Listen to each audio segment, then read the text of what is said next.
और नेडा के कन्वीनर श्री हेमंत बिस्वा शर्मा जी, हमारे राष्ट्रीय उपाध्यक्ष और असम के प्रभारी हमारे बैजयंत पांडा जी, राष्ट्रीय महामंत्री श्री दिलीप सैकिया जी, हमारे सह प्रभारी श्री पवन शर्मा जी, हमारे वरिष्ठ नेता और हम सबके सम्मानीय कविंद्र पुरकायस्था जी, पूर्व में केंद्रीय मंत्री, हमारे परिमल जी शुक्ला जी, राज्य के मंत्री, राजदीप राय जी, हमारे यहाँ के लोकप्रिय सांसद, कल्पना मल्ला जी, हमारे यहाँ के सांसद, सभी विधायकगण, भारतीय जनता पार्टी के पदाधिकारी और हमारे सभी वरिष्ठ साथीगण और यहाँ उपस्थित इतनी बड़ी संख्या में हमारे बराक वैली के सज्जन वृंद, माताएं, बहनें, हमारे आदरणीय बुजुर्ग और मेरे नौजवान साथी, मीडिया के मेरे साथी, प्रिंट मीडिया और इलेक्ट्रॉनिक मीडिया के मेरे साथी, आज मेरे लिए बहुत ही सौभाग्य की बात है कि ये जो विजय संकल्प रैली, जिसे आप विजय संकल्प रैली बोलते हैं, इसमें मुझे आने का सौभाग्य मिला है और मैं आयोजकों को इसलिए बधाई देना चाहता हूं कि उन्होंने विजय संकल्प रैली की शुरुआत बराक वैली से किया है, जहां भारतीय जनता पार्टी की नींव है और भारतीय जनता पार्टी ने सबसे पहले अगर यश पकाया है तो वह यश हमें बराक वैली में आशीर्वाद के रूप में मिला है। इसलिए आप सबको कोटि कोटि धन्यवाद। हमें याद है 1991 जब हमारा काम धीरे धीरे भारतीय जनता पार्टी का बढ़ रहा था, उस समय अगर किसी ने आशीर्वाद दिया था और एक तरफा आशीर्वाद दिया था तो वो बराक वैली था, जहां से 9 जन विधायक बने और 2 जन सांसद बने। यह हमको ध्यान में रखना चाहिए। मित्रों, जब मैं असम में आया हूं तो मैं महान पुरुष संत श्रीमंत शंकर देव जी को, उनके शिष्य माधव देव जी को, हमारे अजान फकीर जी को जहां मैं नमन करता हूं, वहीं स्वतंत्रता सेनानी ताजी मैंड्रेन जी को, हमारे हेम बरुआ जी को नमन करता हूं और मैं याद करता हूं भूपेंद्र हजारिका जी को, हमारे जिन्होंने असम को एक पहचान देश में संस्कृति के दृष्टि से दी है। इन सबको मैं नमन करते हुए आगे बढ़ता हूं। मित्रों, मैं सबसे पहले तो असम की जनता को बधाई देना चाहता हूं और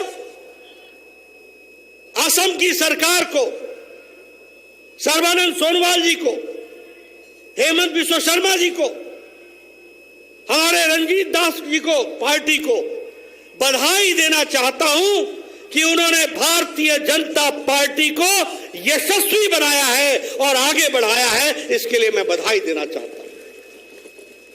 एक सरकार और पार्टी मिलकर, मुझे खुशी है आपसे चर्चा करते हुए कि 2016 में सरकार बनी और भारतीय जनता पार्टी, फिर चाहे लोकसभा का चुनाव था, फिर चाहे उपचुनाव विधानसभा का था, फिर चाहे जिला परिषद का चुनाव था, फिर चाहे टेरिटोरियल काउंसिल का चुनाव था, फिर चाहे वो बोडो टेरिटोरियल काउंसिल का चुनाव था, फिर चाहे वो टीवा टेरिटोरियल काउंसिल का चुनाव था, या फिर नगर पालिका का चुनाव और पंचायत का चुनाव था, सभी ने आप लोगों ने भारतीय जनता पार्टी को आशीर्वाद दिया और कमल खिलाया है। इसके लिए मैं आपको बधाई देना चाहता हूं। मित्रों, ये छोटी घटना नहीं है।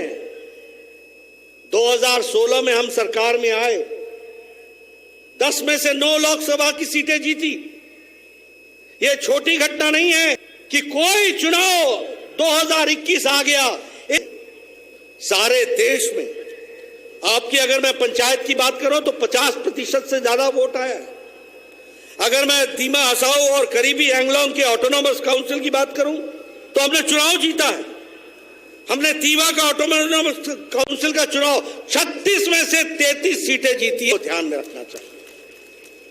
और उसी तरीके से चाहे वो रंगापारा का या सुनारी का चुनाव हो, सबके सब चुनाव हमने जीते। और खुशी की बात यह है कि यही तस्वीर देश की है। क्या जम्मू कश्मीर में लद्दाख, जम्मू कश्मीर के ऊपर लद्दाख, वहां का हिल काउंसिल का चुनाव हो, 26 सीटें में 16 सीटें भारतीय जनता पार्टी। अगर मैं जम्मू कश्मीर का चुनाव कहूं तो पीडीपी, नेशनल कॉन्फ्रेंस और कांग्रेस गुपकर के लोग सब इकट्ठा होकर के चुनाव लड़े, सबसे सिंगल लार्जेस्ट पार्टी जीत करके आई तो भारतीय जनता पार्टी आई जम्मू कश्मीर में। यह हमको समझना चाहिए। और तीनों को मिला ले तो वोट शेयर में हम आगे आ गए। यह है जम्मू कश्मीर के लोगों का भारतीय जनता पार्टी को आशीर्वाद। क्या गुजरात, क्या नॉर्थ ईस्ट, क्या लद्दाख, क्या कर्नाटक, हर सीट भारतीय जनता पार्टी ने जीती है। अभी अभी चुनाव हुआ गुजरात में, 8 में से 8 सीटें भारतीय जनता पार्टी। अभी कर्नाटक में चुनाव हुआ, 2 सीटें थी, दोनों की दोनों भारतीय जनता पार्टी। तेलंगाना में एक कंस्टिट्यूएंसी थी दुबाका, उस दुबाका के ऊपर मुख्यमंत्री की कंस्टिट्यूएंसी, उस दुबाका के नीचे मुख्यमंत्री के बेटे की कंस्टिट्यूएंसी, उनके रिश्तेदारों की कंस्टिट्यूएंसी।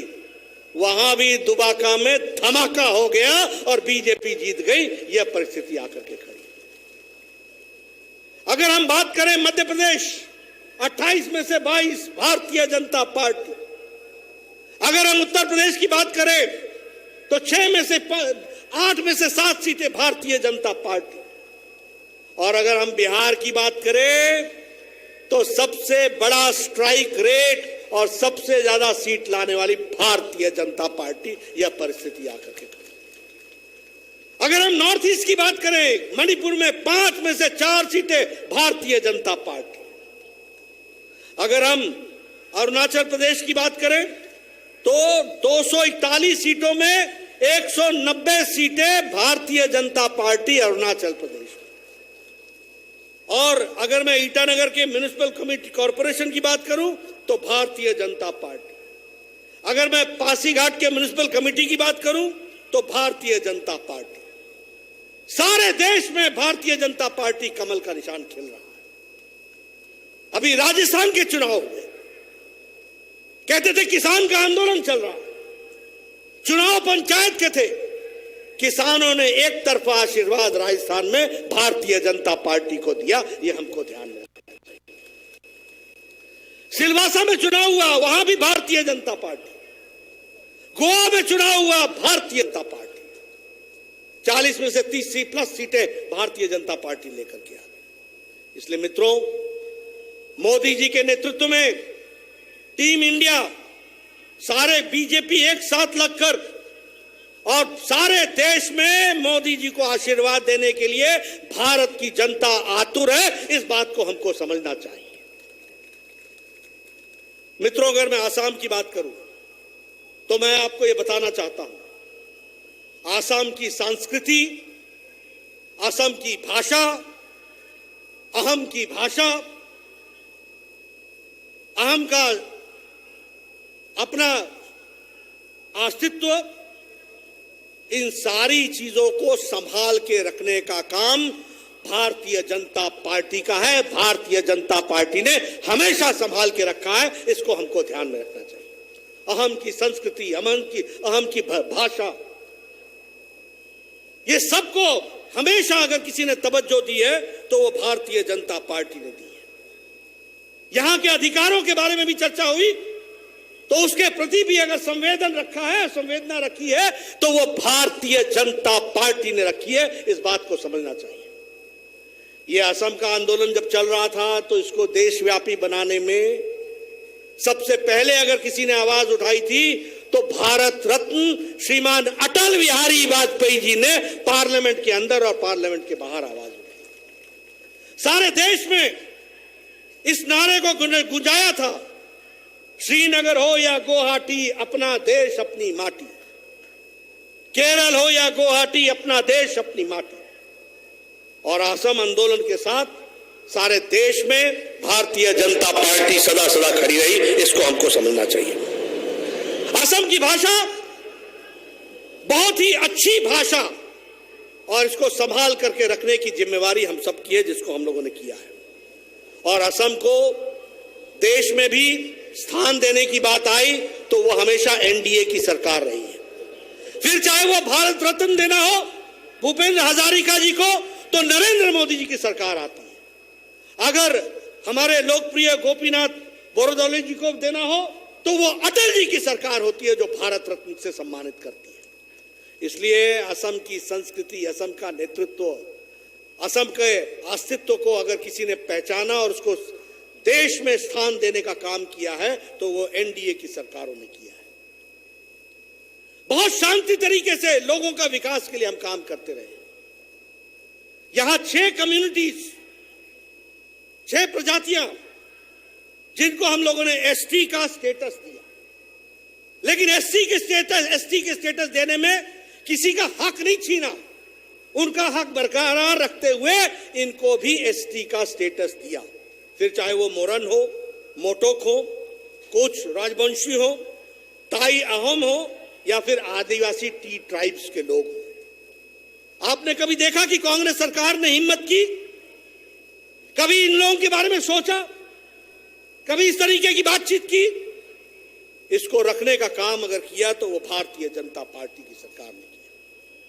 बोडो आंदोलन पिछले 50 साल से चल रहा है। मैं सही बोल रहा हूं? 50 साल से चल रहा है कि नहीं चल रहा? क्या यह सच्चाई नहीं थी कि 4000 से ज्यादा जानें चली गई? लेकिन मुझे खुशी है कि बोडो अकॉर्ड के दृष्टि से सारे नेशनल डेमोक्रेटिक फ्रंट बोडोलैंड के लोगों ने अपने हथियार रख दिए और असम की जो टेरिटोरियल इंटीग्रिटी थी उसको भी, टेरिटोरियल इंटीग्रिटी को बचा करके बोडो अकॉर्ड करके उनको मुख्य धारा में लाने का काम किया। और इसके साथ साथ 1500 करोड़ रुपए उनको बोडोलैंड के लोगों को ठीक से स्थापित करने के लिए देने का काम किया। अगर हम बात करें, हमारे पड़ोस की जगह है त्रिपुरा। लंबे समय से ब्रू रियांग की झगड़ा चल रहा था, इसको भी सुलझाने का काम किया तो मोदी जी की सरकार ने इसको सुलझाया और हमारे गृह मंत्री अमित शाह जी ने इसको नीतिगत फैसले तक ला करके 600 करोड़ रुपए दे करके भी और ब्रू रियांग के लोगों को 36,000 इंटरनली डिस्प्लेस्ड फैमिली को ठीक से बसाने का काम किया है। बॉर्डर का लैंड डिस्प्यूट, ये लैंड स्वैप, ये भी अगर हुआ, असम की जनता इससे दुखी थी। घुसपैठ के चांस थे। लगभग 3 किलोमीटर 2.5 किलोमीटर का इलाका था जहां रुकावट नहीं हो पाती थी, लेकिन जमीन का स्वैप करके इसको भी अमली जामा पहनाने का काम भारतीय जनता पार्टी की सरकार ने किया। स्मार्ट फेंस प्रोजेक्ट लगा करके असम की जनता को घुसपैठ से बचाने का काम, इसको भी भारतीय जनता पार्टी की सरकार ने किया है। और सबसे बड़ी बात यह है कि कांग्रेस के शासन में प्रोजेक्ट भी चलता था, काम भी चलता था, कभी खत्म नहीं होता था। दाम बढ़ा दिए जाते थे, एस्केलेट कर दिए जाते थे, लेकिन काम खत्म नहीं होता था। एनडीए की सरकार आई, मोदी जी की सरकार आई, 2016 में सर्बानंद सोनोवाल जी बैठे, भूपेंद्र हजारिका जी का नाम पर बनने वाला सेतु उसको कंप्लीट का जो बोगी बील ब्रिज था वो भी कंप्लीट कर दिया गया। असम का जो गैस क्रैकर प्रोजेक्ट था उसका भी काम पूरा हो गया। ये बात हमको ध्यान में रखनी चाहिए। उत्तर यूपीए की सरकार में असम को 50,000 करोड़ मिला और बीजेपी एनडीए की सरकार में 3 लाख करोड़ रुपए विकास के लिए असम को मिला है। अभी अगर हम नए प्रोजेक्ट की बात करें, मुझे खुशी है कि मैं मोदी जी की सरकार में पहले मंत्री था। मुझे खुशी है कि गुवाहाटी को, असम को एक All India Institute of Medical Sciences दे पाया हूं। 1350 करोड़ रुपए की लागत से बन रहा है और प्रति वर्ष उसमें 2000 करोड़ रुपए का रेकरिंग खर्च होगा। आपके लोगों को अब दिल्ली नहीं जाना पड़ेगा, आपके लोगों को कलकत्ता नहीं जाना पड़ेगा। आपके लोगों का इलाज बढ़िया से बढ़िया इलाज और world class all India Institute of Medical sciences बन रहा है, वर्ल्ड क्लास बन रहा है। यही नहीं, अभी सर्वानंद जी चर्चा कर रहे थे, हमारे हेमंत दास जी ने बताया 9 मेडिकल कॉलेज, 9 ही है ना, 8 मेडिकल कॉलेज। और अभी अमित शाह जी आए थे, उन्होंने 835 करोड़ रुपए का एक नया मेडिकल कॉलेज का शिलान्यास भी किया। यह भी हमको ध्यान में रखना चाहिए। मित्रों, मोदी जी की सोच देखो, हर 2 लोकसभा की कॉन्स्टिट्यूंसी में हर तीसरे जिले में एक मेडिकल कॉलेज हो, इसकी बात उन्होंने कही। और जब मैं स्वास्थ्य मंत्री था तो मैंने यहां सुपर स्पेशलिटी ब्लॉक दिया, डिब्रूगढ़ में गया वहां मैंने बिल्डिंग दी, उसी तरीके से नवगांव में गया वहां बिल्डिंग दी। यानी भारतीय जनता पार्टी, और मैंने नहीं दी, ये मोदी जी का आशीर्वाद जो आपको मिला है, असम की जनता को मिला है, इसको हमको समझना चाहिए। उसी तरीके से नुमाली रिफाइनरी, उसमें 22,000 करोड़ रुपए खर्च हो रहे हैं। इसी तरीके से नुमालीगढ़ की जो बायो रिफाइनरी है, उसमें लगभग 1250 करोड़ रुपए खर्च हो रहे हैं। उसी तरीके से गुवाहाटी और नॉर्थ गुवाहाटी में ब्रिज बनने का जो काम चल रहा है ब्रह्मपुत्रा पर, वो भी बहुत तेजी से चल रहा है।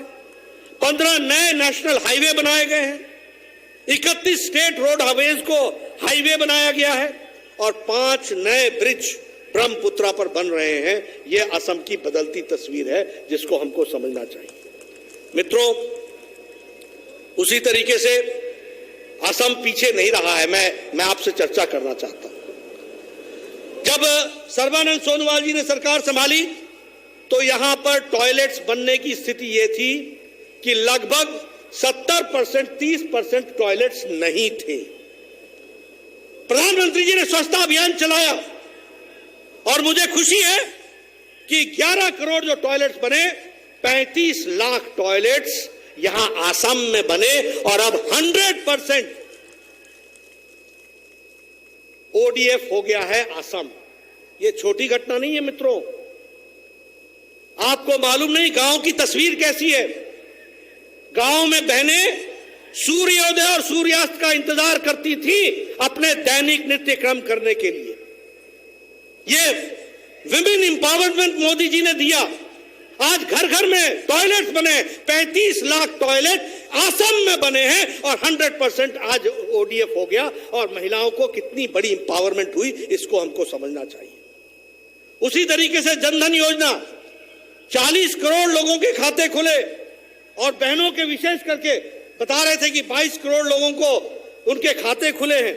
मुझे खुशी है कि असम में लगभग 1 करोड़ 66 लाख नए अकाउंट खोले गए और कोविड के दौरान 20 करोड़ बहनों को मोदी जी ने बिना किसी हस्तक्षेप के 500 रुपए 500 रुपए 500 रुपए 1500 रुपए उनके अकाउंट में पहुंचा दिए जब लॉकडाउन लगा हुआ था। ये छोटी घटना नहीं है मित्रों। उसी तरीके से गैस सिलेंडर, जहां 8 करोड़ गैस सिलेंडर बटे, वहीं 35 लाख कनेक्शन जो थे वो असम को मिले हैं, 35 लाख बहनों को। आपको गांव की तस्वीर मैं बताना चाहता हूं। हमारी बहनें 5 बजे उठती थी, जंगल में जाती थी, लकड़ी काट के लाती थी और लकड़ी काटने के बाद फिर वो चूल्हा जलाती थी और चूल्हा जलाते समय 200 सिगरेट का धुआं, उस धुएं को अपने छाती में लेती थी। आज 35 लाख लोगों को मोदी जी ने गैस का मुफ्त कनेक्शन दे दिया। सुबह उठो, गैस ऑन करो, चाय बनाओ, घर के लिए खाना बनाओ, तैयार हो जाओ और काम में जुट जाओ। ये छोटी घटना नहीं है। अगर मैं बात करूं सौभाग्य योजना की, तो लगभग 2 करोड़ 60 लाख नए बिजली के कनेक्शन दिए गए। नमस्कार, मैं हूं मानक गुप्ता। अगर आपको हमारा ये वीडियो पसंद आया हो तो इसे लाइक और शेयर जरूर करें और हां, हमें सब्सक्राइब और फॉलो करना ना भूलें ताकि आप देश और दुनिया की कोई खबर मिस ना करें। तो जुड़े रहिए हमारे साथ और देखते रहिए News 24।